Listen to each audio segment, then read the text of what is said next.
We are back, episode 3 of the Seahawks season review series. Welcome back to 12 Talk Podcast. My name's Josh. This is Mitch, my podcasting partner in crime. We've got a fantastic guest for you today as well, Mr. Clinton Bonner from the Seahawkers podcast. I think it's probably the podcast I've listened to the longest out of all of the Seahawks pods on Spotify as well. So, Mitch, how's your week been? Good?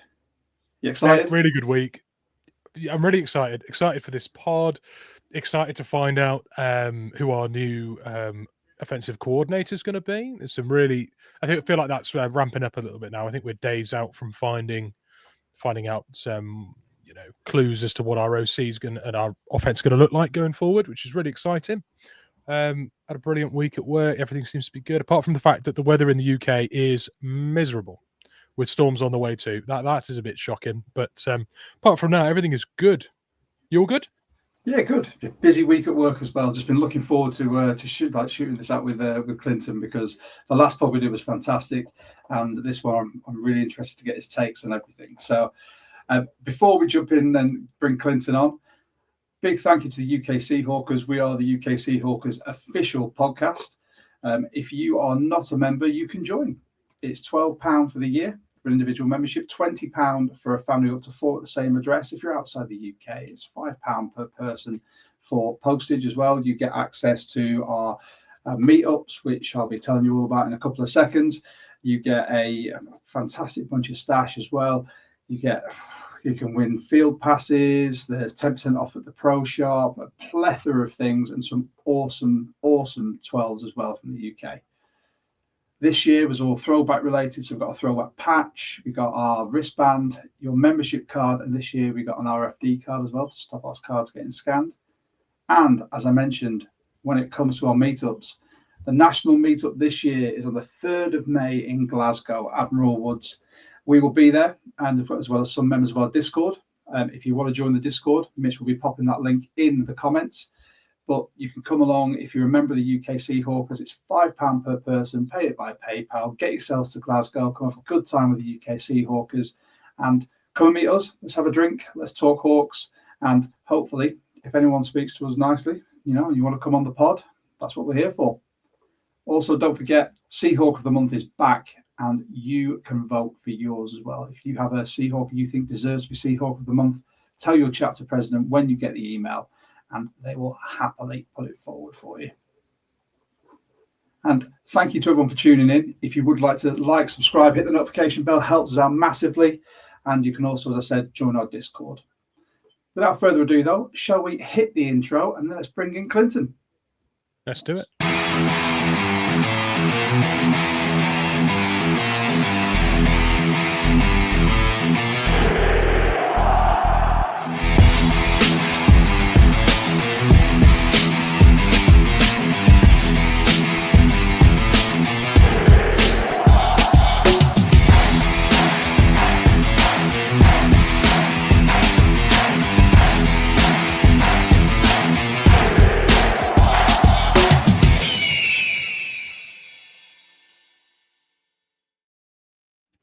Welcome back, everyone, and welcome back, Clinton Bonner from the Seahawkers podcast. How are you doing, Clinton?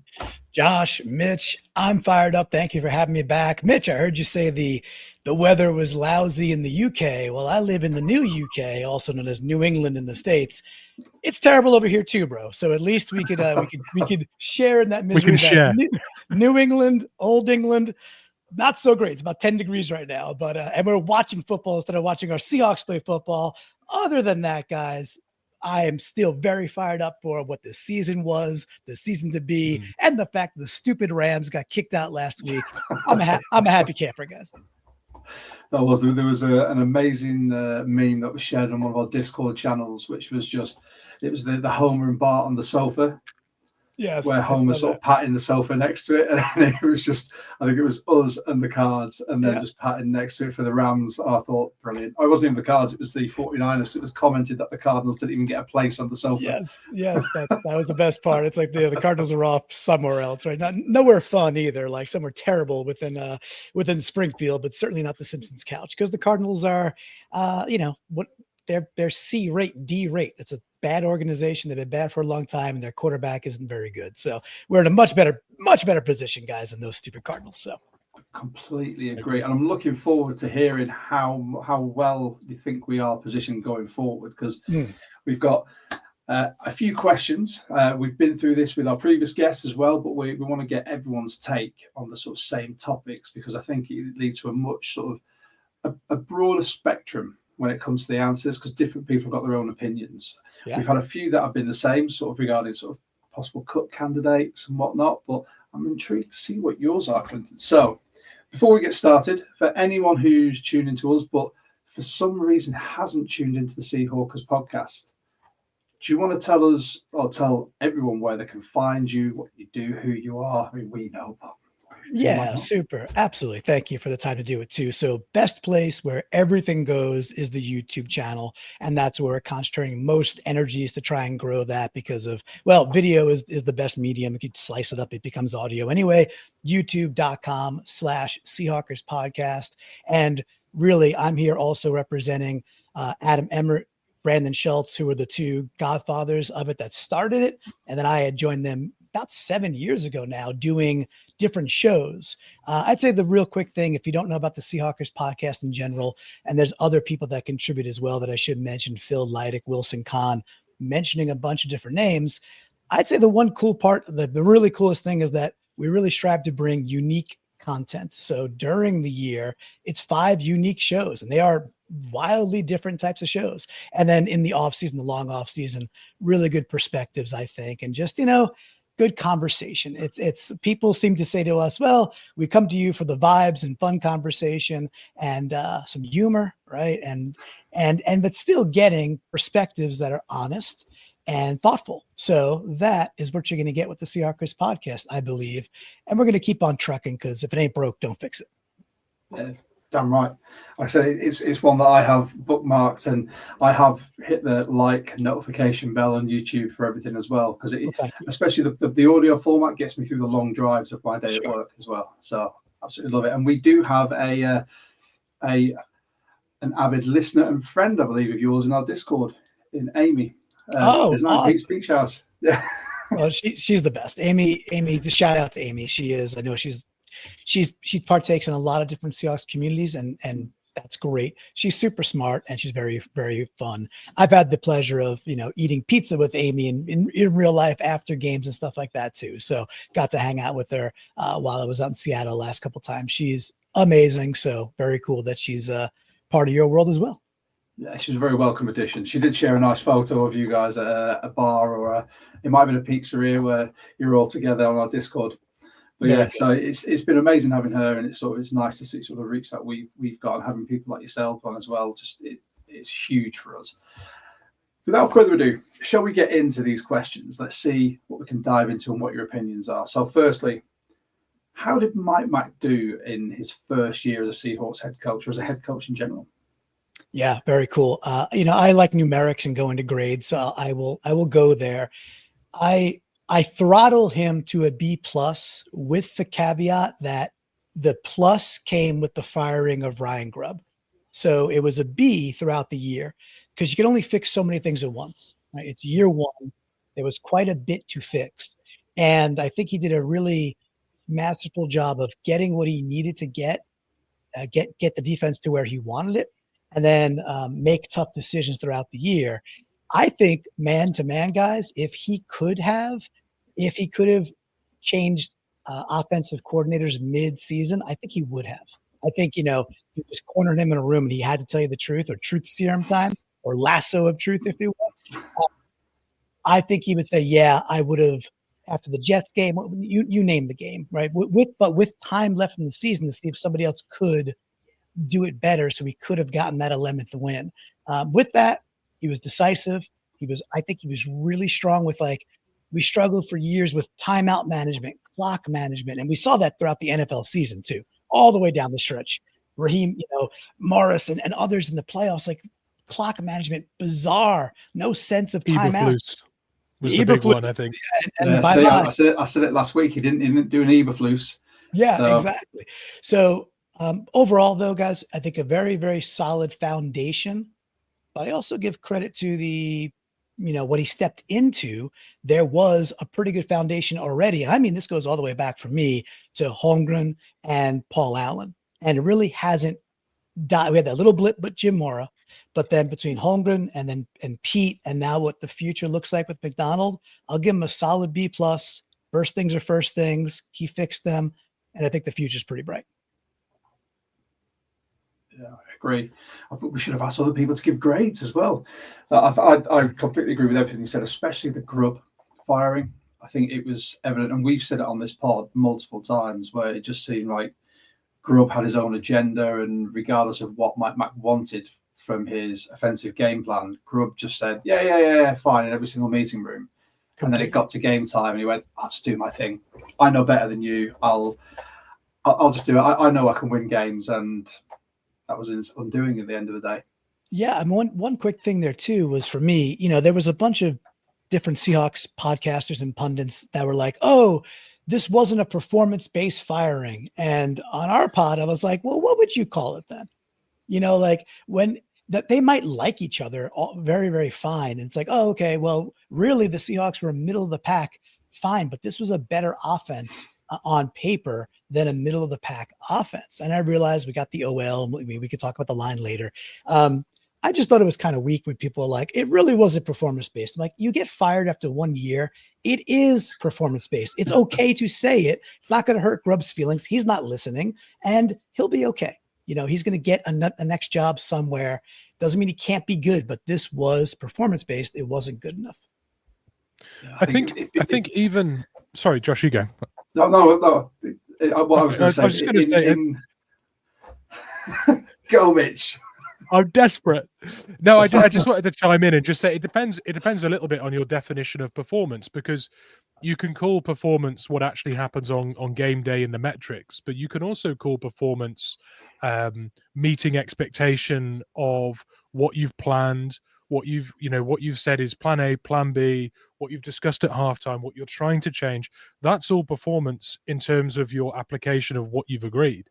So if you fail to put out there on game day what you've planned all week, there is a certain amount of failure of performance in yourself because of poor application.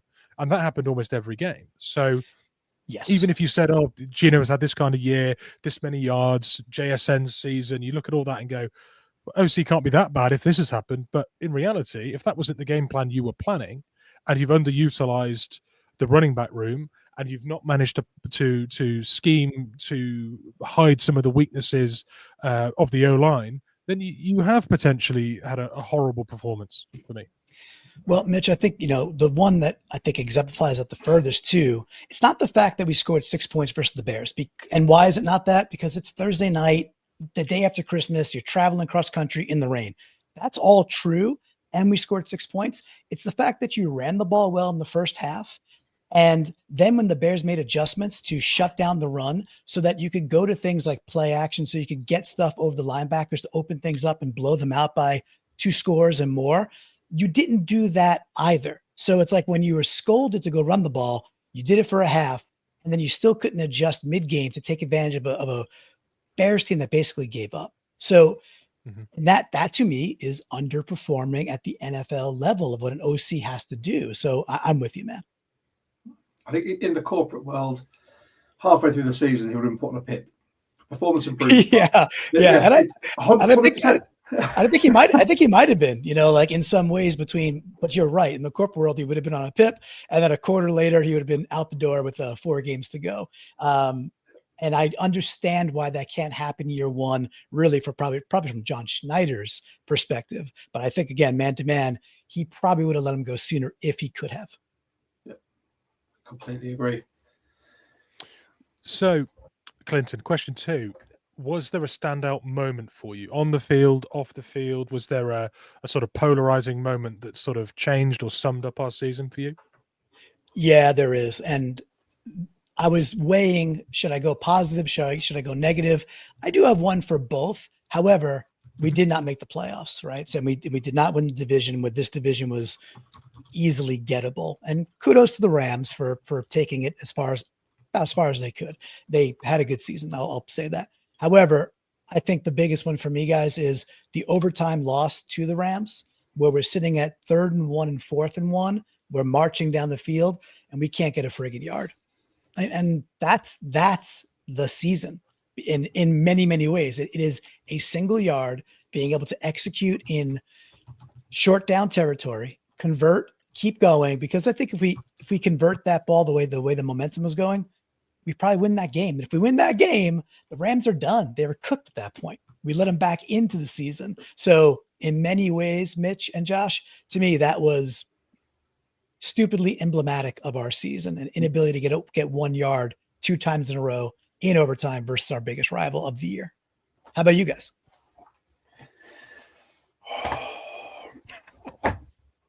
Do you know, we've been asking these questions for the last 3 episodes, and I've been racking my brain as to what stood out the most to me this season. And there's play-wise, there was a few. The biggest standout moment for me this season was what you mentioned at the start. It was the firing of Grubb after 1 year. Yeah. I think that is emblematic of, and okay, I'll put it as 2. So the jettisoning of our linebackers that we signed at the very start of the season, and then the firing of Grubb, because that shows a will to win from Mike MacDonald, that if you don't meet the standard, and he's setting quite high standards, that you're gone. If you don't fit, you're not it. And I, as someone who's worked in management now for 15 years, it's something that I kind of get on board with, less brutally, because in the UK there's a lot more legislation and stuff around, so we can't just go, you don't fit, you're gone. But I think that perfectly sums up what Mike MacDonald wants, and the tenacity he has in sort of management of coaches and players, where he will quite happily get rid if you don't fit his system. And they're the biggest things for me. It was watching some would say it's callous, getting rid of someone that quick. And during the season, I was saying, look, from a coaching point of view, as a sports coach, it takes more than a season for things to bed in, like with the defense that came to life after the bye week. And for Grubb, I was hoping by the end of the season it'd start clicking. It didn't. And Mike Mac had the fortitude to say, it's not working, sorry. And I applaud those moves, to be honest. Yeah, love it. Mitch? Yeah, I've answered all of the questions for Clinton on my spreadsheet on the left, and I've got in big bold letters Ernest Jones / sacking of linebackers. But yes. I'll swerve, right? And I've had a little think, and I think there's a game that no one's talking about in our season that actually summed up the entirety of it. And no one's talking about it. And no one's talking about it because we didn't win it, so no one wants to remember it. But we didn't get blown out, so no one's hurting about it, right? But actually, when you look at our record within the NFC, it did hurt us, and that's the Lions game. And the reason I bring up the Lions game is for 75% of that game, we went toe for toe. We traded blows with a team that were most people's favorite to win the NFC. We went toe to toe with them. Why didn't we win that game? Or why did we end up not winning that game? Well, we shot ourselves in the foot. It was the game where DK was fighting for extra yards, had the ball punched out. We couldn't catch a ball on when we were returning. Special teams was a mess. It was early on, which granted for a first-time special teams coach in the NFL, you can understand it early in the year, but we were a mess. And once we got ourselves together in that game, we showed that we could actually go toe-to-toe with a real contender, but we shot ourselves enough in the foot so that we could never really get in reaching distance of winning the game. That kind of was a running theme throughout, certainly the first half of our year, where mistakes meant that even though we put things together or reacted or adjusted slightly, we were still out of reach of some games. So it hurt us with our playoff push. And realistically, it gave us lots of promise and things to be positive about, but also things that were bad in there you could probably have complained about in most games throughout the year. Totally fair. Yeah, a good one too, because you're right. It was early enough that not too many people are talking about that one. They might go to Minnesota. Of course, a lot of people talk about the Giants game. It's definitely low-hanging fruit with that one. But you're right. Like very early in the season, we showed we could hang with the best in the NFC. And then it was things throughout the year, guys. Connor Williams throwing the ball over Gino's head a dozen times, not cool, right? So and then saying I've had enough and I retire. Do you know, I've blocked that off my mind. So, I'd say the good part is I know we're going to get on to talk about next year a bit later, but the good news is it did feel cleaner down the stretch in many ways. And even when we lost the game to Minnesota, it was still like, all right, it's a well played game. There were some smaller mistakes or coaching decisions or whatever it might be, but we didn't lose because of straight up like a bad or dumb execution. So it felt like it got cleaner too, which I think is just points to a better year too as well, which is good. Yeah, I agree. So with this season, obviously we just talked about standout moments. Who was your standout player of the season? You can pick offense and defense. We're not fussy that way. Gotcha. I mean, look, there's an answer, right? And it's the chalk, and it's fine. And given the fact that the rest of the NFL voters and whoever's voting for what seem to ignore this man, I'm just going to give the love to Leo Williams. He deserves the love. He's blocking kicks. He's got 11 sacks, a bajillion tackles for losses. He took over games. And I'll say this too, Lumen East Rutherford, which the Meadowlands, which I affectionately call Lumen East. I was at that game. I was sitting there with Wilson Kahn, who's on one of our shows on the Seahawkers pod. And we were in the corner end zone that Leo was running towards after he got his paw on it and then ran 92 yards. And we couldn't tell who it was at first, right? Oh, it's chaotic. Holy crap, we got the ball. Big man moving. Yeah, who is this really big man moving way faster than he should be moving? And as he's pumping his arms, you could see his numbers were like that's Leo. And of course, he gets a little closer and away he goes. The dude had such a standout year that it seems to me, I don't usually like going with an obvious answer, but this one is so obvious that it's egregious not to give it to him. Leo was the man. And what a year. He's 30 years old. What a beautiful season he put together. Perhaps his most complete season as an NFL player. And it doesn't look like there's anything that's not in the tank for next year as well. Now, do you pitch that high to 11 sacks again? Usually not, right? Because the variance is there. However, he was simply dominant for large stretches of the season, and by far our best player. So for me, guys, it's Leo. Yeah, I mean, before you even said that, we had some of the members of our Discord and some of the watchers. So Lawrence come in and said, positive start of the season was Leonard Williams. He plays anywhere other than Seattle. He's a Pro Bowl all day long. To which Rich said, criminal that he was overlooked. And It was one of the worst all-pro snubs of the decade. Couldn't agree more. I think he was standout. I mean, we had some exemplary sort of performances throughout the whole squad. I mean, Spoon statistically didn't have his best season, but as Mike Mac says, and every player alludes to, is a force multiplier. I think you can tell when he's on the field because everyone seems to raise their game. I think Jay Love, I absolutely love him as a safety. Kobe Bryant, I thought, really played his way into that safety role and did not let go of it. Rayshon Jenkins became a bit part player after that. And then you look on the offense, JSN had his best season.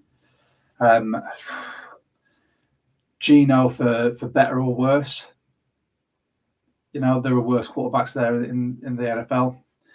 There are reasons to be hopeful about this whole team when you look at the individual performances. Leo, however, was just a standout. Yeah, in my opinion.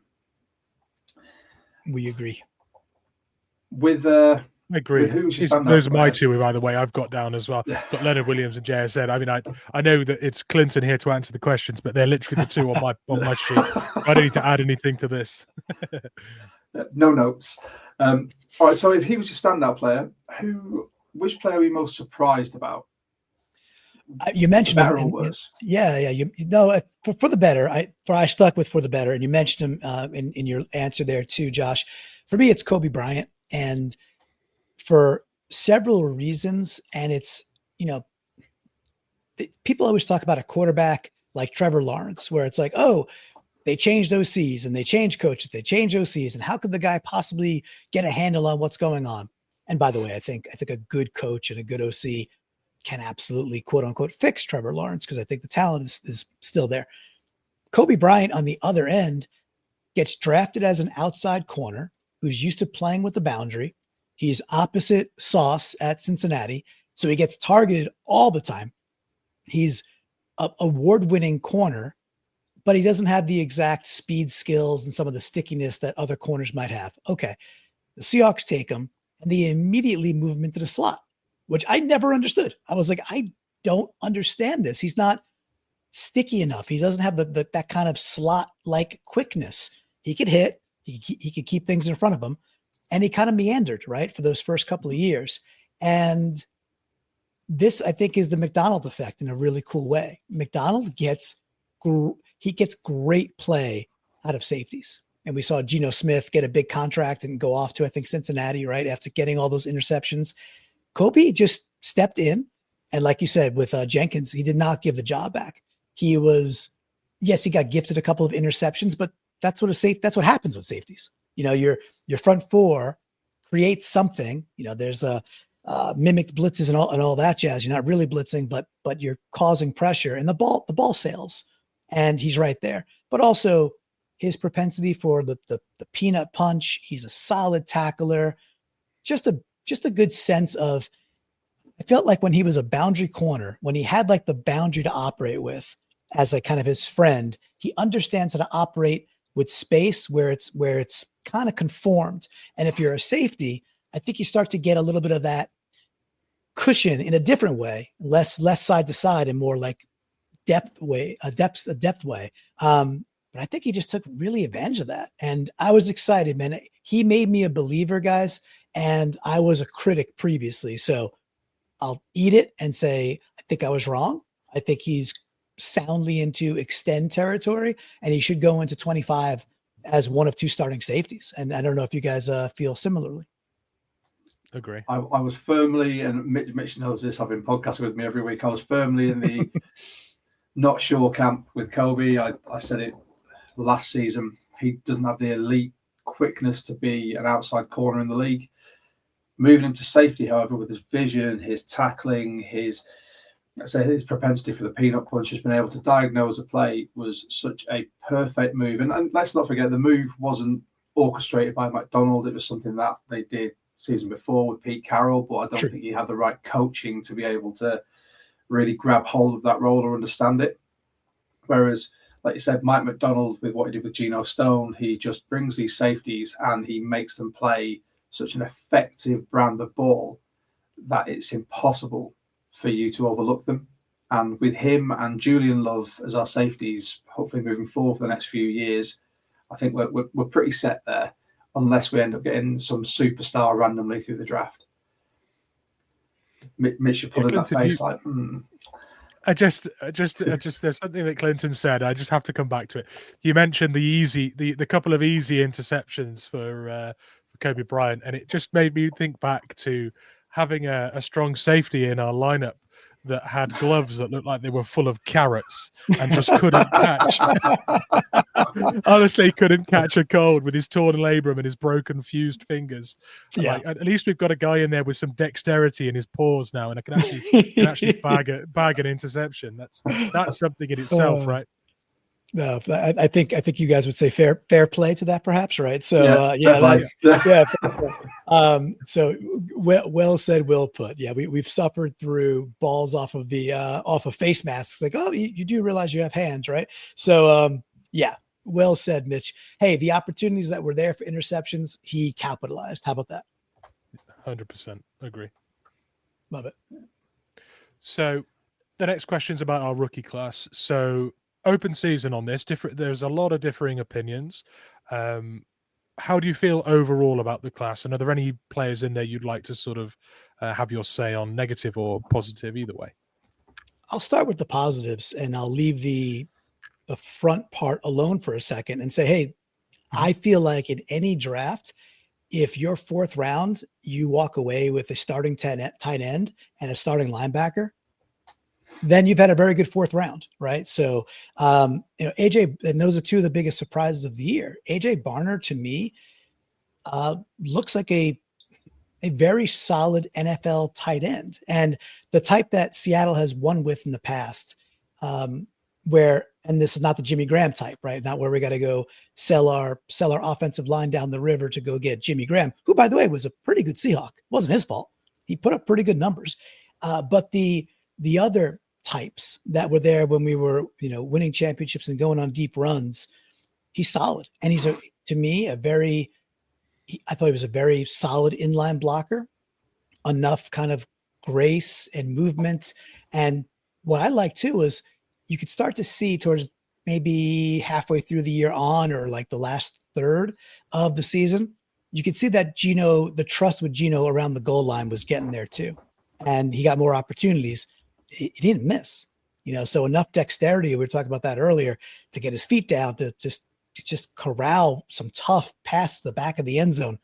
And, AJ Barner's a big hit for me. Doesn't mean I don't want to still maybe go after, and even improve that position further, because I think when we get to the cut section, there's some obvious guys there. But that's one. And then quickly, Tyrese Knight, of course, was a bit of the whipping boy on just draft day or draft weekend, where there was lots of, oh, I don't know about this, and I don't know enough. Like I'm not a huge college football guy. And I get into the draft season, but honestly, what am I doing? I'm hearing other pundits who are really into draft stuff give their opinions, and I'm forming opinions on their opinions. That's the way it goes sometimes. So Tyrese Knight was kind of lowered, and this guy really, yes, he could tackle, and clearly he could go make plays. He could tackle. However, he's not going to have the processing capability that's going to allow him to really elevate and be a part of like a Mike MacDonald system, which requires quite a bit of nuance, especially from your linebackers. Okay. You get Ernest Jones, which Mitch, you said earlier, and you put in Tyrese Knight. And I'm not saying he's a world beater. I'm saying he was a quality NFL starter. And to get two of those guys in the fourth round, it gives the draft class a sincere floor that I think other teams would be envious about. I know we could go around the rest of it, but I'll pause there and just see if you guys want to, comment or jump off from either of those selections. I'll just make a start. On this podcast, we call AJ Barner Mitch's boy, AJ Barner, because he's the second Michigan prospect that Mitch he said, we will draft this guy. First one was Mike Morris, and he got that bang on, and then said AJ Barner, and he was hyping him up to me. Very much like you when it comes to the draft. I try desperately to do my own research on these prospects, but I haven't got the time. Luckily, my co-host is a draft nerd. Nice. Massive nerd. And same for me. He will send me through, you'll love this guy, check this guy out. I have YouTube clips and stats sent to me, and that's where I get a lot of my information when I've got the time away from my 5-year-old work and my wife. Then I'll try and do my own stuff, but exactly the same as you. For me, I think there are two standouts from this class as well. Yeah, there was something I loved about AJ Barner in college as well, and he was so difficult to stop one-on-one. I know tight ends generally are because they're a mismatch for a lot of DBs, but his yards after contact, receive yard after contact was really good. There was only one player in college that had more yards after contact, so that screams to me of a guy who's a blocker first, but when you really need a first down, 3rd and 8 or something like that, you could really scheme for a guy like that to just quick reception, check down and just get there every time. And he did that. I mean, that's how he kind of started out this year. And he really turned into a red zone threat too, which I think a lot of people didn't expect because Michigan just didn't throw it. So there was a certain, you had a floor with AJ Barner where you knew you were going to get a guy who loves blocking. But there was a ceiling there, which was a mystery. It was a bit of a mystery card. It's like on Madden when you draft a guy and he comes with that like mystery, like play 500 snaps and find out if you failed or not. It's like with him, it was like you might actually have a receiving tight end there too, by the way. And sure enough, as the year went, he showed there was more to him than other people gave him credit for. So real surprise for a lot of people. But I knew AJ Barner would be able to do the basics really well. One other thing about AJ Barner, when we drafted him, his first interview, he shocked me a little bit because he started talking about doing whatever it took to win straight away. It was like he was talking like a 10-year veteran in the league with multiple rings. He reeked of this mentality of win at all costs. And it was strange for me to see a rookie that just immediately had that winning mentality. So when you look back on his year and think you think, oh, maybe we overachieved with that pick, maybe we've really pulled out a gem there. Well, he wouldn't agree. He'd tell you he should have been a second round pick with that attitude. So he impresses me so much. I think the interesting part about what you said at the end there too, for me, is I didn't catch that interview. However, where he came from with Michigan and Harbaugh and that team, extremely pro level, run in a pro level way where, again, they didn't throw much. However, I think JJ McCarthy led the nation in third down conversion percentage. So it's like when they had to throw, they could scheme. And JJ McCarthy is, to me, like Chad Pennington, for those that remember him, with a better arm. Maybe not the best arm, but could be super accurate, can get out on the run, and knows how to read things very well and just move the chains, just a chain mover. So I guess the combination of hearing that quote, but understanding where he came from with that Michigan team, it's kind of the closest thing to NFL, I think, mentality that we've seen in the last couple of years. So that part does correlate. And then, guys, I don't think we could skip this part without, I think we do have to talk about Byron Murphy. And because obviously you spend the high capital on him. I'll put Christian Haynes aside for a second. I'm a UConn graduate. I went to UConn. That's my school. You were hyped when we got him as well. Yeah, I saw all of your ex. I was like, I'm wearing I was at UConn 2 nights ago watching some basketball. I'm pretty darn close. That's where I live. I live in Connecticut. And so I'll just say he's got a Christian Haynes. It's like, okay, he's just got to be one of the dudes that just does better. And what does that mean? Whatever, we could discuss that. Probably strength and all those things. But I think the talent is there. We'll see. With Byron Murphy, my quick opinion on that is I do not look at this season as anything but a good base for him year one. And if you listen to MacDonald talk about Murphy's opportunities, he's like, look, as he ages and grows with the game, he's going to get more opportunities on 3rd down and 9. But right now we got other dudes here who are just going to do it better right now. But run stuffing, second half of the year, just doing the dirty things that a defensive tackle has got to do. I think he's got a really solid base, but I think there's still a lot of upside that we're going to see from Murphy in the next couple of years. Is it Jalen Carter upside? Probably not. Like in terms of that much disruptiveness to get at the quarterback, because we didn't even see that at Texas. You didn't do it in college for Murphy. But to be a well above average defensive tackle, I think that is fully in the cards for him. And I'm not worried. I know there's some Seahawks fans who are concerned that year one was not nearly good enough. And I don't know. To me, it's just like pacing wise, I think it was a perfectly good year one. And year two, he could take, in 3, he could take significant steps forward to become a 3 down threat, which I think he will be quite soon, guys. Yeah, you have to factor in how well Leonard Williams played as well. So if Leonard Williams hadn't had the season he'd had, Murphy probably would have taken the snaps that Williams had and been able to impact the game a bit more there. Also, with Jay Reed playing so well, yes, Hankins is that nose, which Murphy ended up playing as well. He didn't really have much of an opportunity to become that game-wrecking influencer because that was Leonard Williams. And you're going to play the hot hand. If Leo, at the age of 30, is doing what he's doing, you let him carry on because he has been the X factor for us this year. The next question we had, because we didn't want to go on the Haynes thing too much. I think everyone's done that. But we're going to go a bit negative. And we're not a very negative pod. We like to keep a positive mental attitude here, don't we, Mitch? This is what we're all about. Don't you raise your eyebrows at me. We've been known to have a grumble now and then. Every now and again. It's usually me when there's bad tackling. What was the Seahawks' biggest failing in 2004? Yeah, this is a good question. And I had a couple of answers, and I was able to kind of elevate this one.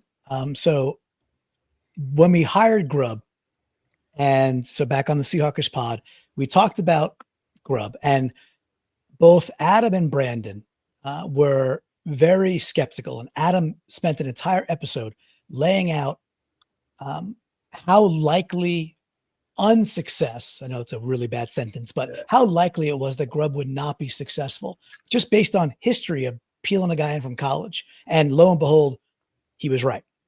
But in that same time frame, one of the pods I was on with them, I said, guys, the one thing I'm really excited about that I think we're going to see, which by the way, the spoiler is we didn't see it at all, is that the best modern football teams they understand what to do between, let's say it's 3rd down and 2 all the way to 3rd down and 5. The moment you cross your own 40-yard line, right, which is right away, you get the ball to 30 basically most times. So 1 first down, and you should be in this mentality of we're in 4 down, a mental state. So on 3rd and 2, 3rd and 3, 3rd and 4, you should be looking to, not all the time, but the threat of running the football from under center even, doesn't have to be, but be nice. But the threat to run the football and then to run the football fairly successfully on 3rd and 2, 3, 4, or 5, knowing full well that you are already pot committed to going for it on 4th down. This is what these teams do. And I'm not saying throw it, it's like, it's got to be all analytics all the time. You can never have gut instinct and all that stuff. And by the way, if you get down to the 20 and it's now 4th and 5, I don't know, take the 3 points sometimes. You don't have to follow the book every single time. But I felt that there was such a chance to evolve and just catch up a bit with how do we treat 3rd down with the knowledge of we're probably going to go for this on 4th down anyway if it's not a negative play, or if we at least get a yard or 2, we're going to go for it. And we didn't see that at all. All we saw, guys, was 3rd and 3, pretty much empty shotgun, some lame play action out of shotgun that linebackers were not biting on whatsoever. And it's either Geno hero ball or we're punting. Major failure. But I think that also goes out the door with Grubb. I just don't know if the next OC will adopt that, but I hope they're watching what these modern offenses now do.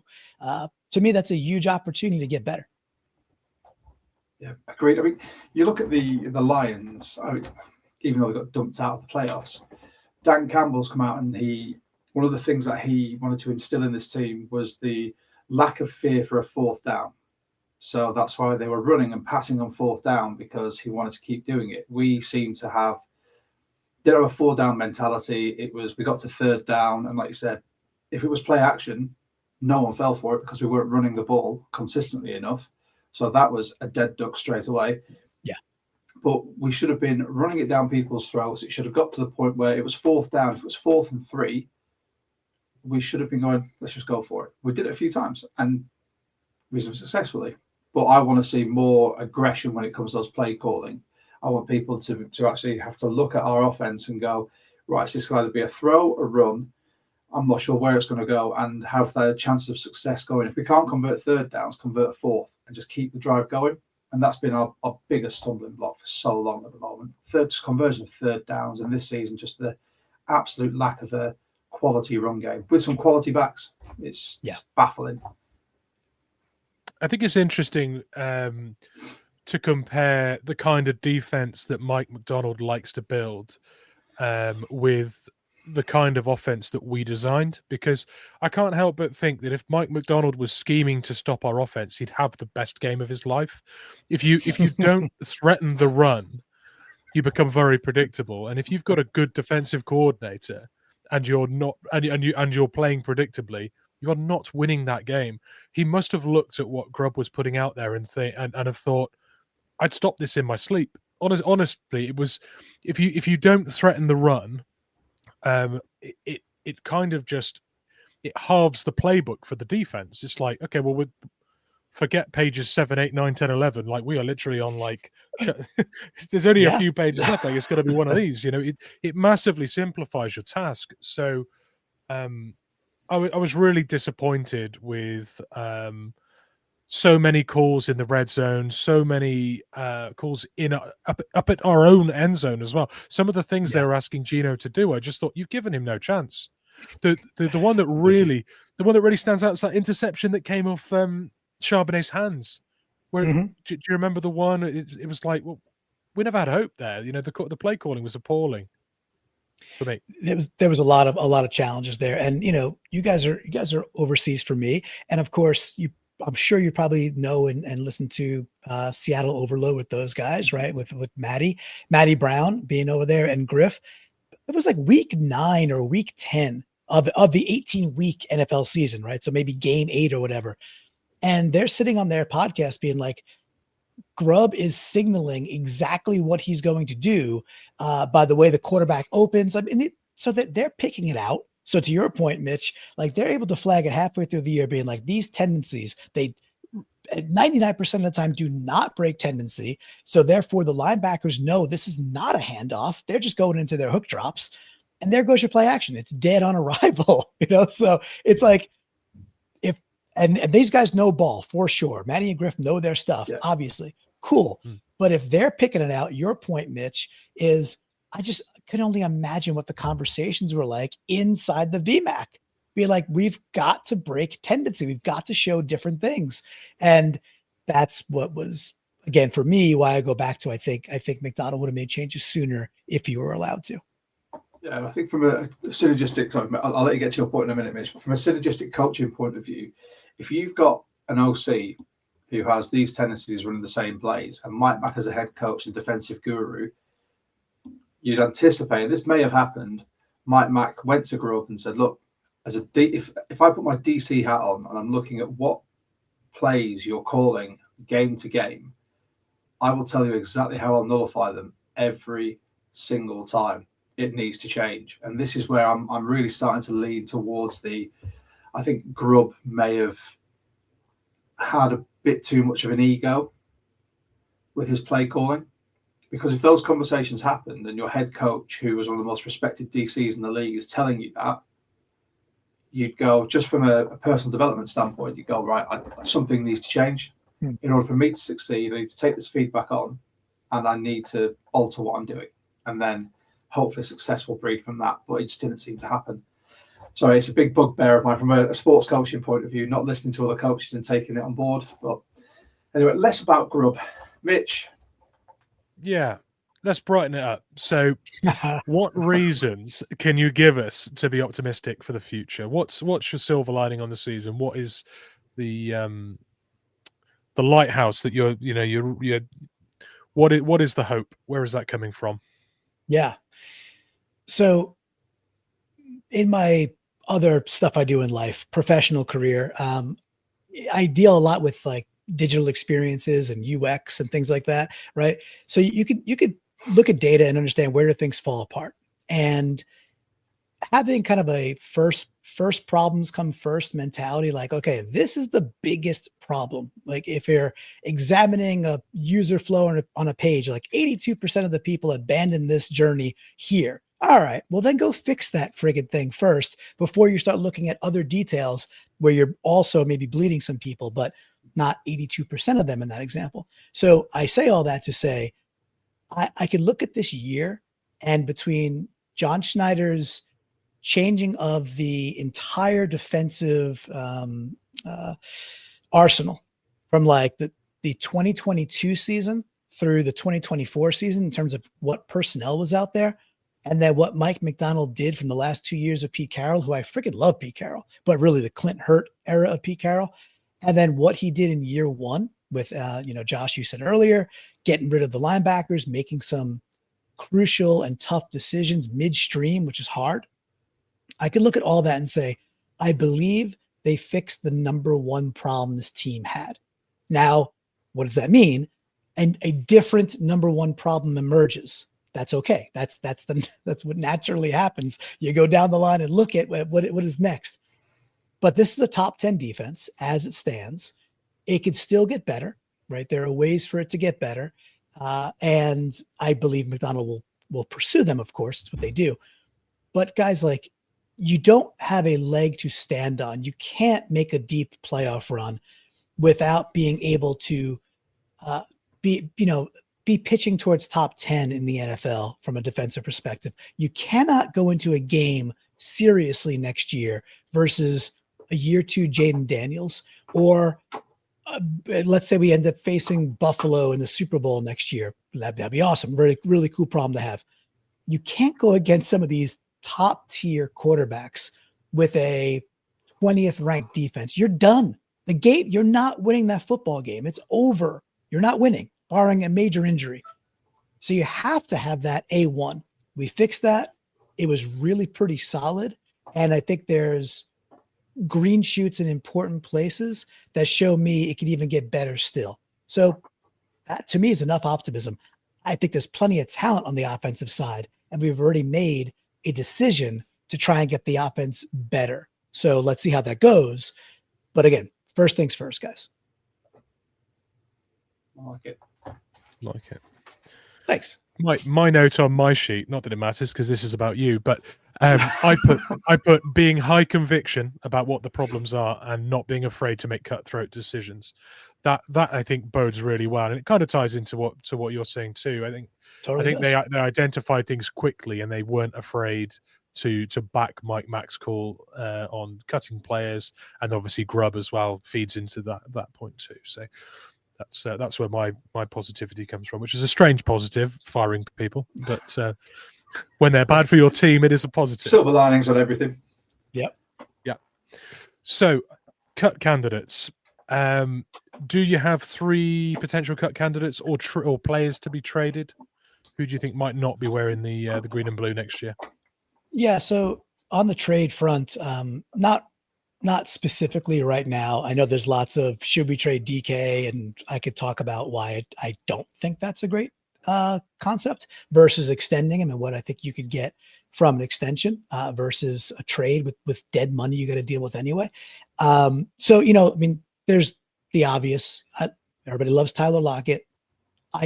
It's for me, and people in the Seahawkers pod Discord are going to throw tomatoes at me for this one. It's not even so much, if Lockett takes a better deal, we should have him back. I actually don't think so. I think it's time to move on from Tyler Lockett and let what are wide receiver 3s begin to flourish and see what they can do in that role, whether that's White, whether Bobo could actually become like the next Joe Jurevicius. Maybe he can. Maybe he has that kind of ceiling, or like a Bobby Ingram style player, and he's sitting there, but he's blocked by a 10-year veteran. But, no fault of Lockett's. And I love Lockett, but I think his time is purposely over in Seattle, even if he gave a sweetheart deal. That's number one. I'm okay with the Noah Fant time being over, given that we do have to then probably look to the draft, or certainly look to bring in a different tight end, not named Pharaoh Brown, right? So we got AJ Barner. We have some others, Brady Russell, but I don't really look at Brady Russell as a legitimate number 2. He could be a nice player. Yeah. He's, a special teamer, and he could get in there and play fullback, et cetera, et cetera. But I'm okay with Fant that, hey, thank you. Didn't quite work out, and good luck on your 3rd team. And that's okay by me. And then I think you got your, it could be Jenkins. I think Trey Brown is up as well. Any of those seem to me that you have those things solved for, and that you don't need that depth, like versus a player like Artie Burns, who every single time Artie Burns has to go play, he's just freaking solid. Okay. And I was a big Trey Brown guy. I thought for the longest time they should move Trey Brown to slot corner. And I thought his evolution would be a solid nickel, and it never happened. He did have a down year. It is what it is. So those are a couple on my list. I think they're fairly obvious. So I wonder if you guys have ones that maybe are a layer or 2 deeper that I didn't mention. There's one that always comes up, and Gary, regular viewer, welcome back into the comments, Gary. Draymond. Right. Yeah, I forgot about Draymond. Yeah, that's a good one. That's the main one. I think for a lot of people, I think the ones you've mentioned there are the top. There's a lot of talk people about cutting or getting rid of Gino. It's not going to happen. I think we all just need to live with that fact, whether you like him or not. There are no better QBs out there on the market unless you want to have a Jameis Winston. No. throwing 20 interceptions to 30 No. touchdowns. It's not going to happen. You keep Gino, you let him work with the new OC, and then you start making these future plans for having his understudy to learn under him for a year or two. Draymond, I think, is the biggest one for me. Draymond is, and that's a miss on my part for sure. No, you've given us your opinion on the ones that you were highlighting, but Draymond's one as well. That's on everyone's lips. So throw Draymond on the pile, get some money back. By the way, he had a much better year too as a Seahawk. That was a better year. And we could all say for what he's being paid, it's not, you're not getting enough juice with that squeeze. So something's got to give there. Something we talked about on the Seahawkers pod fairly recently too, that I think is on the Geno side, the DK side, and people like trade or just get rid of him. And, I'm done with Geno. I think that's incredibly short-sighted. I also think Geno Smith's quite a good quarterback. And if you actually give him a little bit of time with a competent OC, with a better red zone scheme, which all could come together, by the way, that's not like magic. That's just like getting a good OC. I think he could pitch into easily a top 8, top 10 quarterback because the other stats say so. And I have eyes, and I know what bad quarterback play looks like. And I know what good quarterback play looks like, but I just want to say for your listeners, there's a world, and it's not too far-fetched, where they extend Geno and they extend DK, and the cap hit for both of those players, I don't know, is somewhere around $35 million in 2025. What's wrong with that world? Justin Jefferson's only making 15 point something million next year on the cap because his new deal got in. This was like year one, and he's rolling over. Why the rush to get rid of DK if you could extend him, put some fake years on the end of it anyway, and get him for literally about 15 million cap when Geno at like 20, 22 million cap hit? I'm all in on getting those guys back at that level of a cap hit versus the alternatives. And the big alternative for Geno is I don't know who's playing quarterback. And that's really, for me, not acceptable in 2025. No, I think we've got till the 16th of March before he gets his $16 million roster bonus. And then I was reading on X today, people throwing all these names. Justin Fields, get trade for McCarthy, and I'm just thinking, just get back in your box. Live with the fact that Geno is a perfectly serviceable QB in the NFL. He was just let down this season by some awful O-line play, some awful offensive play calling by an OC who didn't account for the sometimes very leaky and lethal for Geno O-line, yes, and the lack of run game. All of it mounts up into why people are speaking so disparagingly about Geno, but he's proved he is a good quarterback. So ride with that and get on board. I think it's going to happen. They're going to look around the league, and because they want to win now, I don't think they're going to bring in a new QB because Geno's already built up the camaraderie and the partnerships with these wide receivers. Yeah, and Josh, you're saying it perfectly, but Mitch, all I hear on Twitter is just go get the next Jaden Daniels. I mean, that's easy, right? Right, Mitch? You're the draft guy. That's simple. Just go get the next Jaden Daniels, right? Have a look at the amount of QBs drafted in the first round over the last 5 years and how many of them were dumpster fires or went to dumpster fire organizations and just looked like a third or fourth round QB. It doesn't just happen.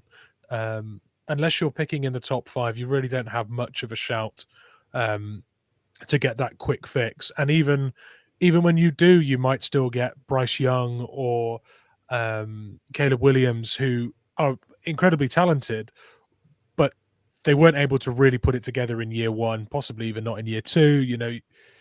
It's not an instant fix. I would say this about Geno, though. The thing that scares me about Geno isn't interceptions and Geno having to do too much to get us over the line and throwing interceptions, trying to play hero ball to save us because we haven't run the ball effectively and the play calling hasn't been great.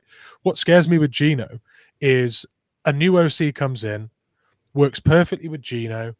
Geno has his best years. We suddenly look like contenders, and then it's time to move on from Gino because he's retiring. I don't want to see. I don't want to see it suddenly start working. The fan base come round to the fact that Gino is a good quarterback just in time for him to hang up the cleats. That What a way to hang him up, though. Told you I was good. True, yeah. Finally writes back. Yeah. Right, Very quickly, the piece I'd say there too is I think it's a perfectly good offseason to try and go find your next quarterback and allow him to do what they did in the 80s and 90s. God forbid, sit behind a quarterback and learn for a couple of years. Like, well, not instant success. Right, exactly. Because we all know that Modern society. That's it. True. We've got 3 more points to get through, Clinton. So Yes. I like this one because we get different views from everyone, more so than we do with the rest of these. What is your 3-point winning formula to success in 2025? Okay, so I think I misread the question when I prepared for it. I think I gave a point, but I'll see if I can roll with it. So the way I want to answer this is, Mitch, you were saying it earlier too about this idea of we really, really put Gino, I think, in bad positions where he had to throw the ball 40 times, or in the red zone, it's outside shots and there's very little creativity when the space gets compressed, all those things. I often like to talk about, like, as an analogy, a sports analogy, because Seahawks fans tend to be Supersonics fans and bring back the Sonics. They eventually will get a team back. And if you guys remember, if you followed it at all, the Sean Kemp, Gary Payton days. So the thing with those teams was and I'm a kid growing up in New York, but the Sonics were my team also. And I'm a Mets fan and an Islander fan with baseball and hockey, respectively. So not all Seattle, but I love the Supersonics. And I get up and I check the box score. And if I saw that Sean Kemp had like 27 points, 6 rebounds, I could almost guarantee you the Supersonics lost that game. Conversely, if I wake up and Sean Kemp's line was like 17 points, 11 rebounds, I could almost guarantee you the Sonics won that game by at least 5 or 6 points. It was just like, that's the spot. He's not the 30-point guy. And why? Because you also had Peyton there, and you had McKee, and you had Sam Perkins, and you have Detlef Schrempf. And when they got overloaded with Kemp, they never, very, very rarely won those games. Long-winded way of saying, I think the biggest key is what they've been saying, complementary football, where you could look at lines from Gino and he's thrown the ball 27 times. He threw the ball 31 times. He threw the ball 23 times. And by the way, his completion percentage is 75%, and he still had 2 touchdowns through the air. That I'll go with one key point. It's make him hyper successful because you can, and get an OC in there that really understands how to, it's more like tuning, right? It's more like tuning Gino into that category. So he's the most effective Sean Kemp out there. And we win a lot of football games because he's not throwing the ball 45 times like Joe Burrow, because he's not Joe Burrow. To me, I think that's the biggest thing on the offensive side. Obviously, we got to fix the offensive line, but we know that already, guys. Yeah, that would be step. So that's 2 points straight away. Yeah. That's it. That's you're a nice little segue there about getting an OC that can really get Gino humming. So the next point I've got: who is your OC preference out of all the candidates that we've been interviewing so far? Right. So currently, and I think we're going to make a decision pretty soon. I think it's Clint Kubiak, and not just because he's got a kind of a cool first name. What I like about a little biased. Here's why I like. Look, what I'm turned off about the other candidates is these concepts and these everybody's like, oh, then we have to have like a co-OC. It's like, I understand you could have a coordinator, like a run game coordinator, pass game coordinator. I get all that. That's commonplace. But a lot of this is like, oh, if you bring in Fraley, then he's going to have a guy that knows how to run the pass game. Like, okay, Fraley might end up being a fantastic OC. I just cannot see John Schneider's temperature to kind of take another big risk. John Schneider is now on the hot seat with ownership who is actively has to sell a team by a date certain, and they want to get the most value for that team absolutely possible when they have to sell. And it is a factor. If people don't think that's a factor, they don't live in the world of billionaires in business, because they want that kind of thing. I can't see Schneider rolling the dice fully again unless MacDonald convinces him this is the guy. So I think it's going to be Kubiak. I like what he does when he gets this extended 12 personnel, more 13 personnel, more 21 personnel, the use of two backs, which we have 2 or 3 good stable of good backs. And I think he could blossom and have a stability that as an OC, he really hasn't been granted yet. And that comes along with a quality quarterback and good wide receivers and a good stable of running backs and a fixed offensive line and a good young core of tight ends. I think it's a pretty attractive position. For me, I think it's going to be Kubiak. I'll put another one in the Kubiak box. I think that seems to be the general consensus now. And we've got one final one. This is Mitch's speciality. I stay well clear of this question. Yeah, who do we take at 18 in the draft? Or are we going to pick at 18 in the draft? You could dodge the question altogether and say we trade back if you want. What's your feeling on this? So, so I think I am firmly in the team stick and pick at 18. And I think the reason for the stick and pick, unless you're just so overwhelmed with a package you cannot say no to. However, again, what my understanding, and Mitch, you could talk about this much more eloquently than I can, is that this draft has a bit of a talent cliff. And then there's a glutton of like great, good talent, but first round talent is at a premium this time around. So by 18, you might still be able to get what is a true first round talent, because people make dumb picks. There's trades you don't expect. People trade up to get a third quarterback you didn't expect to get taken. Obviously happened last year, right? And after they have the underwear Olympics and they see him throwing 18-yard outs in the combines, maybe Jackson Dart moves up and gets taken. Who knows, right? Point being, I think I'd stick and pick first and foremost. Obviously, guys, if there's a tackle you can move to guard or just a guard there that you really like, so be it. However, I can't watch the college playoffs and watch Tyler Warren and say, I don't want the next George Kittle on this team to pair with AJ Barner, to put in the Clint Kubiak offense, to run 12 personnel. And you're looking at AJ, Tyler, DK, JSN, K9, Sharbs, and improved offensive line, and say, we could go win a lot of football games with that. And Gino sitting there orchestrating it. Like, you get a stud, in my opinion, at a position where even if you quote unquote fail at fully upgrading the offensive line, well, then you just added a tight end that's like George Kittle, who could do all the beautiful blocking, but then can really open up the offense in new ways too. I don't know if he lasts to 18. I think the Brock Bowers effect is in play, and maybe he gets gobbled up. But if he's there, I'm punching the ticket for Tyler Warren and improving that, really getting that tight end room cheap, young, and hyper effective. That's our first Tyler Warren pick of this series. It is. He's cool. It's a really cool pick. I think what's going to be fascinating about the way the first round shapes out is, you mentioned that there's not many genuine first round grades being bandied around this year. I mean, we talked about maybe 14, 15, 16 last year. I think we could be single figures this year, genuinely, from proper evaluators.